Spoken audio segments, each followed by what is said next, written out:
देश भर में नवरात्र की धूम है और रामनवमी की तैयारी जोरों पे है। झारखंड में भी जोशो उल्लास और भक्तिपूर्ण तरीके से रामनवमी मनाया जाता है। और इस वक्त हम जिस मंदिर में हैं उसका पौराणिक इतिहास है। 376 साल पुराना ये मंदिर है और इसके पीछे कहानी है। यहाँ पे विश्वास है, आस्था है, अटूट भक्ति है भक्तों का।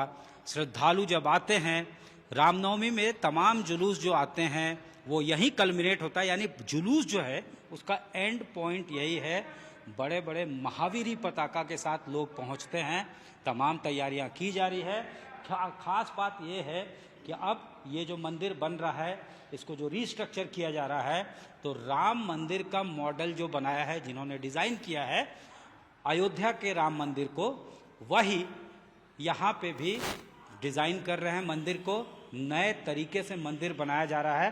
मंदिर का इतिहास जो है पुराना है और उस पे जो है उससे जो आस्था जुड़ी है, पौराणिक मान्यता जो जुड़ी है, ये बताने के लिए हमारे साथ खुद मौजूद हैं महंत ओम प्रकाश जी। इनसे सीधे बातचीत करते हैं।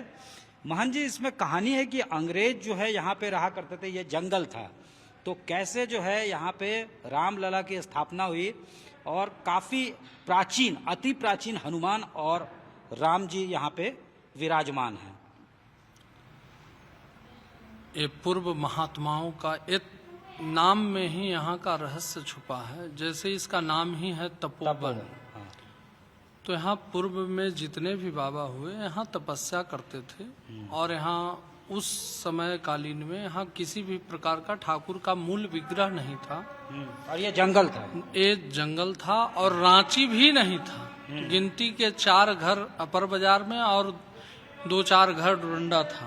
अन्यथा हमारे पूर्वाचार्यों ने जो हमें बताया है वो उनके कथनानुसार रांची का इतिहास उस समय बस सही था। और ये मंदिर के चौबगली तरफ नदी जो बहता है, हरमू नदी, वो कलकल का आवाज और यहाँ पर पशु पक्षी का निवास। और चूंकि यहाँ बाबा भजन करते थे तो वो गौ और सभी जीव जंतु को पाले थे। हिंसक जानवर भी आके अपना प्रवृत्ति छोड़ के यहीं रहते थे। जी हाँ, चूंकि बाबा ये भूमि जब तप जहाँ होता है तो वहाँ हिंसा, तो बड़े बड़े अंगुली माल जैसे लोग जब हिंसा छोड़ सकते हैं तब तो वो तो हिंसक पशु ही हैं। तो उस समय कालीन के बाबा वेंकटेश्वर दास जी महाराज यहाँ तपस्या कर रहे थे और अंग्रेजी शासन का शुरुआत हुआ था। अंग्रेज अधिकारी घूमने के लिए यहाँ आए थे। वो देखे कि एक बाबा बैठे हैं और उनके बगल में बाघ है सो घूम रहा है, तो वो देखे कि कहीं इनको मार न दे, इसलिए वो है सो गोली मार दिए बाघ को। और अपने संतरी को बोले जाओ ले आओ।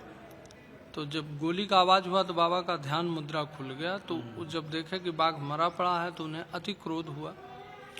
जब संतरी को देखे तो और वो क्रोधित हो गए कि भाई तुम लोग मारा का है।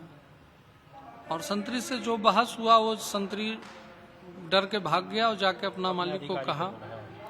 मालिक खुद आए और क्षमा याचना बाबा से किए। तो फिर क्षमा याचना में बाबा है सो वो बोले हम क्या करें जिससे हमारा प्रायश्चित हो जाए।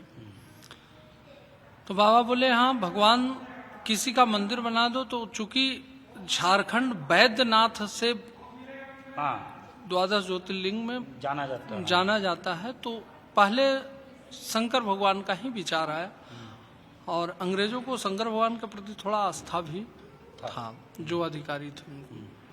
तो शंकर भगवान का नेव खुदना शुरू हुआ। उसी क्रम में बाबा वेंकटेश्वर दास जी महाराज को यहाँ भगवान श्री सीताराम जी का स्वप्न हुआ कि हम यहीं भूमिगत हैं, हमें यहाँ से निकलवाएं। तो स्वप्न को दूसरे दिन जब अंग्रेज अधिकारी सुबह आए तो बाबा से पूछे हाल चाल हुआ। तो बाबा बोले कि इस जगह पे खुदाई कराइए। तो जब खुदाई हुई तो आज वर्तमान में जो भगवान श्री सीताराम जी यहाँ विग्रह विराजमान हैं, वही विग्रह है सो खुदाई में प्राप्त हुए।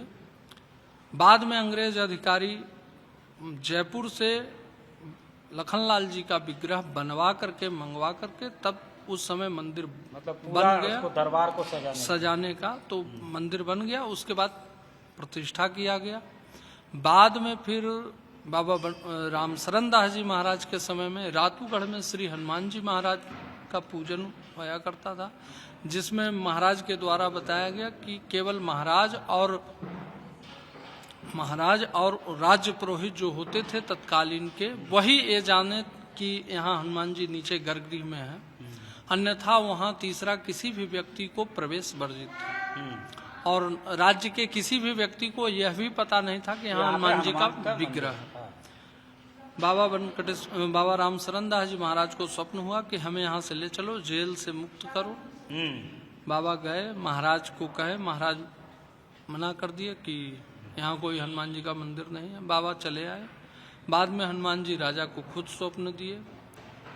फिर राजा महाराज को बुलवाए, महाराज है सो गए। राजा इतना, उनको ये मन में था कि सही बोल रहे हैं या गलत बोल रहे हैं, तो उन्होंने कहा महाराज आप जगह चिन्हित कर दीजिए कहाँ पे हैं, हम वहाँ खुदाई करवा दें। तो जब ये बात हुआ तो मेन दरबार जो उस समय का था, उस दरबार के नीचे ही हनुमान जी विराजमान थे। बाबा बता दिए कि यहाँ पे है, खुदाई करा दीजिए। उसके बाद महाराज खुद लेकर के और राजपुरोहित के साथ महाराज को ले गए अंदर, हनुमान जी का दर्शन कराए।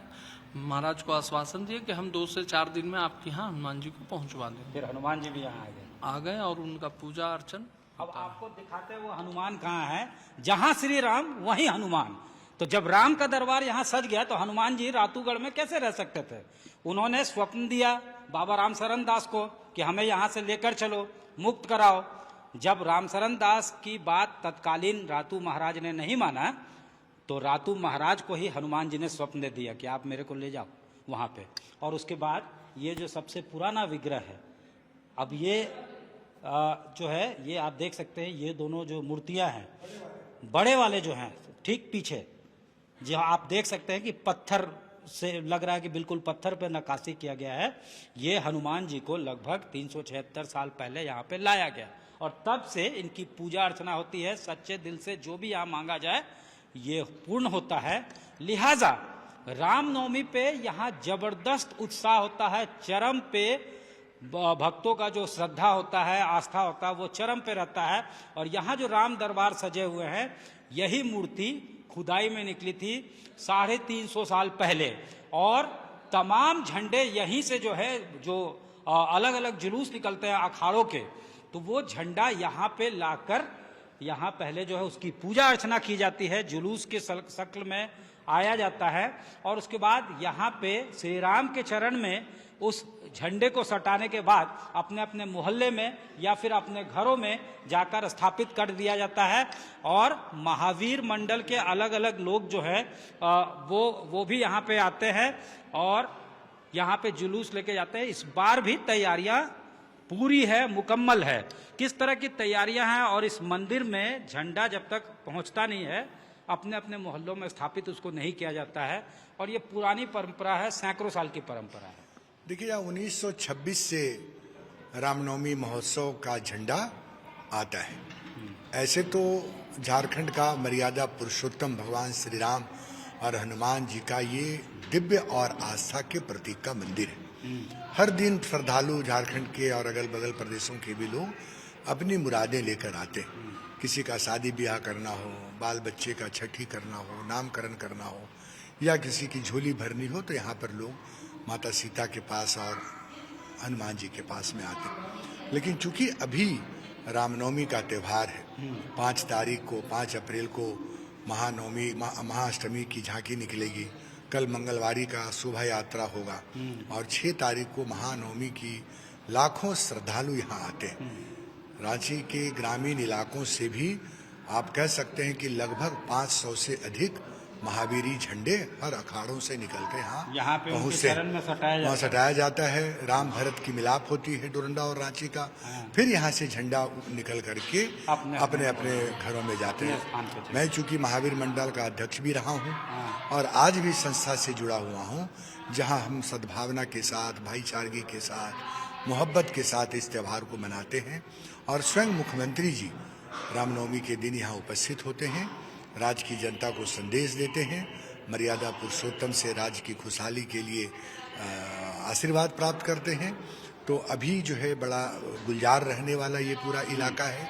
और खासकर महिला भक्त भी जो है वो भी महानवमी के दिन अपने साज सम्मान के साथ हनुमान जी की पूजा करने के लिए यहाँ उपस्थित होती। तो ऐतिहासिक और पौराणिक मान्यताओं को ये मंदिर समेटे है, राम दरबार है, हनुमान है और सब अति प्राचीन है। लिहाजा आस्था का जन सैलाब रामनवमी पे यहाँ दिखता है और इस बार भी तमाम तैयारियां की जा रही है। हर अखाड़े से महावीरी झंडा यहाँ लाया जाता है, चरण में स्पर्श करवाया जाता है इस दरबार में, इस मंदिर में, और उसके बाद या तो फिर अपने घरों में या फिर अपने अखाड़ों में या फिर अपने मोहल्लों में स्थापित किया जाता है ताकि उनके सब संकट कट जाए, देश का कल्याण हो, राज्य का कल्याण हो, सद्भावना बना रहे और यहाँ पे अमन चैन रहे। कैमरामैन राकेश तिवारी के साथ सत्यजीत कुमार, रांची, आज तक।